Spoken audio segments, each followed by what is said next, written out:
नमस्कार मित्रांनो, मराठी माणूस प्रदीप. हा व्हिडिओ अत्यंत महत्त्वाचा आहे. अगदी शेवटपर्यंत नीट पहा आणि त्याच्यानंतर आपल्या प्रतिक्रिया द्या की मला नक्की काय म्हणायचं आहे या सगळ्या विषयासंदर्भात. मी मागे जेव्हा अनेकदा या व्हिडिओ बनवायचो ना या वाल्मिक कराड आणि या सगळ्यांच्या विरोधामध्ये, तेव्हा काही विशिष्ट लोक धमक्या देणं, मग ते शिव्या देणं, तो आमच्या अण्णांनाच असं कसं बोललास ना, कायच केलंस ना, यावंच केलंस आणि त्यावंच केलंस. सगळ्यात पहिला आणि महत्त्वाची गोष्ट अशी आहे, मला ती गोष्ट पटेनाशी झाली की लोक इतकी भयंकर जातीत अडकलेत, इतकी भयंकर जातीत अडकलेत. म्हणजे एवढं सालं कोण जातीला धरून बसतं का? म्हणजे ही 4-5 माणसं म्हणजे काय जात आहे का? ही 4-5 माणसं म्हणजे काय सगळा ओबीसी समाज आहे का? की सगळे लगेच अण्णा मामा दादा करत त्यांच्या मागे उभं राहायचं? त्या वाल्मिक कराडची आई असोत, त्या आई देखील त्यांच्या समर्थनार्थ बाहेर उतरल्या. त्याच्यानंतर काही लोक असोत जे धनंजय मुंडेंसाठी देखील बाहेर उतरली. आता धनंजय मुंडे याच्यात आहेत नाहीये ती पुढची सगळी गोष्ट, पण हे बाकीचे सगळे आरोपी सिद्ध झालेत, यांच्यासाठी लोक रस्त्यावर उतरतात. खरंच याच्यासारखं दुर्दैव नाहीये, खरंच याच्यासारखं दुर्दैव नाहीये. म्हणजे आम्ही खुन्यांना पाठीशी घालतोय, आम्ही अशी म्हणजे किती खालच्या थराला आम्ही जातोय. हो लोक आमच्या समाजाचा आहे म्हणून त्यानं काही करू, मारो, कुणालाही खून करू, नाही तर काही करू, त्याच्या मागे आम्ही उभे राहायचं. हा आमचा समाज, ही आमची शिकवण, ही आमच्या साधू संतांची शिकवण. काय नक्की चाललंय मला काही समजत नाहीये इथं.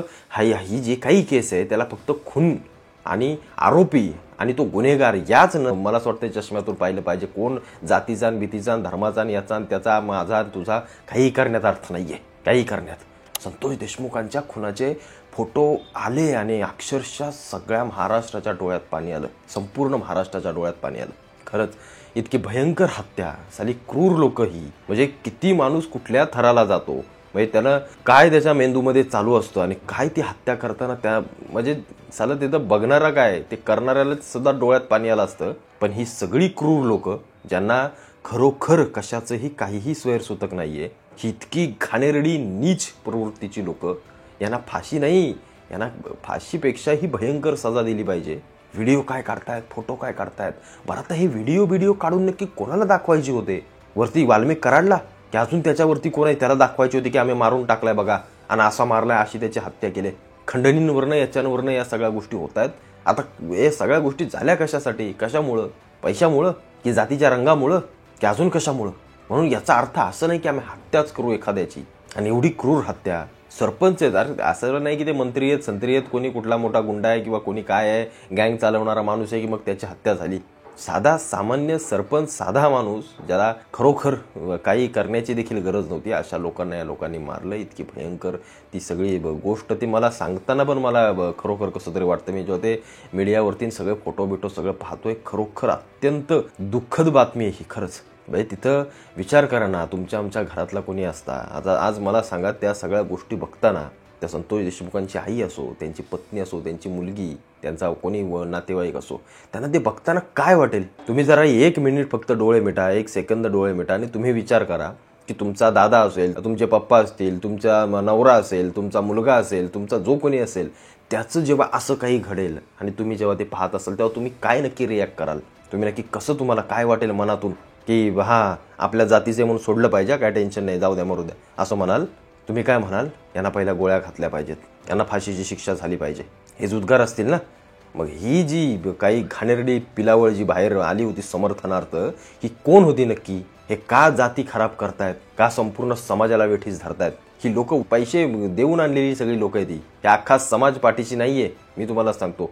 अख्खा समाज निश्चित पाठीशी नाहीये. काही वैयक्तिक, काही विशिष्ट लोक विकत आणून आवाज उठवण्यासाठी समर्थनार्थ उभी केलेली सगळी लोक होती. पण आपण आता काय झालं, शेवटी समाजाचं नाव आपल्या खराब होतं ना या सगळ्या गोष्टीतून. आज माझ्या समाजाचं नाव खराब होतं या सगळ्या गोष्टीतून.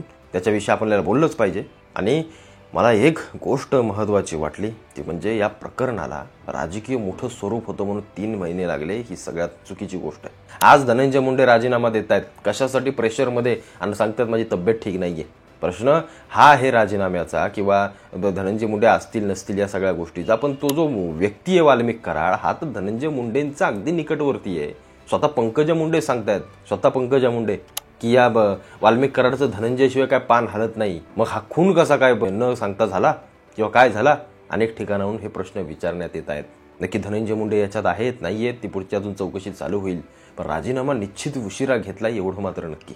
आणि मला सगळ्यात महत्त्वाच्या विषयाकडे यायचं होतं, ते म्हणजे या प्रकरणामध्ये जो काही विरोधकांनी एक आवाज चांगला उठवून धरला, काही असोत, काही सगळ्याच गोष्टी त्यांच्या चुकीच्या आहेत, आपण विरोधकाच्या म्हणून समजू शकतो, पण या गोष्टीमध्ये विरोधकांनी आवाज उठवला हे महत्त्वाचं आहे. कुठेतरी न्याय मिळाला हे देखील महत्त्वाचं आहे. मिळतोय, मिळाला नाही अजून पण मिळतोय, मिळेल अशी एक अपेक्षा तरी आहे सध्या. पण या सगळ्या गोष्टी होत असताना मला एक गोष्ट महत्त्वाची वाटली, ती म्हणजे कुठे ना कुठेतरी अशा घटनांच्या विरोधात समाज जेव्हा मोठ्या याच्यावरती स्तरावरती आवाज उठवतो तेव्हा कुठे ना कुठेतरी या सगळ्या राजकारण्यांना, या सगळ्या लोकांना नमावं लागतं एवढं मात्र नक्की. आणि मला जे म्हणायचं आहे ना, जे संतोष देशमुखांची पत्नी असो, मुलगी असो, त्यांची काय चूक झाली, त्यांची चूक झाली की त्यांनी आजपर्यंत या न्याय व्यवस्थेवर विश्वास ठेवला. त्यांना वाटलं की माझ्या नवऱ्याला, माझ्या बापाला लगेच न्याय मिळेल, पण 3 महिने गेले. 3 महिने यांना दारोदार खेटऱ्या खाव्या लागल्या किंवा जावं लागलं सगळ्यांच्या, की आमच्या बापाला न्याय द्या, माझ्या नवऱ्याला न्याय द्या म्हणून. त्या संतोष देशमुखांच्या भावाला सांगावं लागलं की माझ्या दादाला न्याय द्या. चूक झाली यांची. ही आमची न्याय व्यवस्था आहे, ही आमची राजकीय व्यवस्था आहे, ही आमची समाज व्यवस्था आहे. जेव्हा अशा खून होतात की या गोष्टी होतात, त्यांना वाचवण्यासाठी, त्यांना अटक करण्यासाठी लोक नाही पुढे येत, त्यांना वाचवता कसं येईल म्हणून सगळे हातपाय हलवायला लागतात. ही सगळ्यात मोठी चूक आहे आणि सगळ्यात घाणेरडी आपली सगळी राजकीय व्यवस्था, आपली सामाजिक व्यवस्था आहे. त्यामुळे गुन्हेगारांना पाठीशी घालायला बघतो, का तर ते राजकीय लोकांशी कनेक्ट आहेत म्हणून.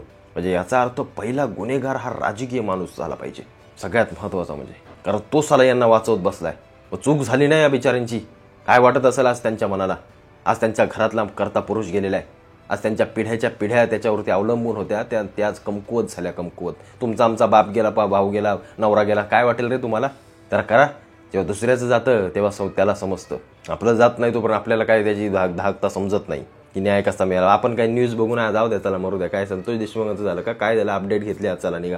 स्वतःच आल्यानंतर मग काय कळतंच, मग ज्याची जळती त्याला कळती नक्की कसं काय काय करून घ्यायचं, कोणाकोणाला वधवून घ्यायचं, काय काय करायचं ते. त्याच्यामुळं संतोष देशमुखांची जी काही हत्या झाली त्यातल्या सगळ्या आरोपींना फाशी झाली पाहिजे. मग ते कोणीही असोत, कुठलाही मोठा माणूस असोत, एकही त्यातून वाचता कामा नये. आणि या सगळ्या प्रकरणाला जातीचा रंग देणाऱ्या हरामखोरांनो, स्वतःला जरा जातीचा अभिमान भडव्यांना तुम्ही बाळगताना, त्या सगळ्या गोष्टी करत असताना विचार करा की जेव्हा तुमच्यावर वेळ येईल तेव्हा काय होईल. तुम्ही यातून जातीची नावं खराब करताय, समाजाचं नाव खराब करताय. यातून तुम्ही एक असा पायंडा पाडताय या समाजामध्ये की गुन्हेगार देखील आमच्या जातीचा असेल तर तो आमच्यासाठी भगवान आहे. ही असली मनोवृत्ती ठेचली पाहिजे, प्रत्येक समाजातून ठेचली पाहिजे, जातीतून, धर्मातून, प्रत्येक गोष्टीतून ठेचली पाहिजे. त्याशिवाय आपला समाज, मला असं वाटतंय, सरळ उभा राहणार नाही आणि योग्य दिशेला जाणार नाही, एवढंच मात्र नक्की. मला वाटतं देर आहे दुरुस्त आहे. तर धनंजय मुंडेंचा राजीनामा झालाय, मी त्याचंही स्वागत करते. हा राजीनामा फार आधी व्हायला पाहिजे होता. हा राजीनामापेक्षा शपथच नाही व्हायला पाहिजे होती. तर या सगळ्या गोष्टींना, पुढच्या भोगांना कदाचित सामोरं जावं लागलं नसतं.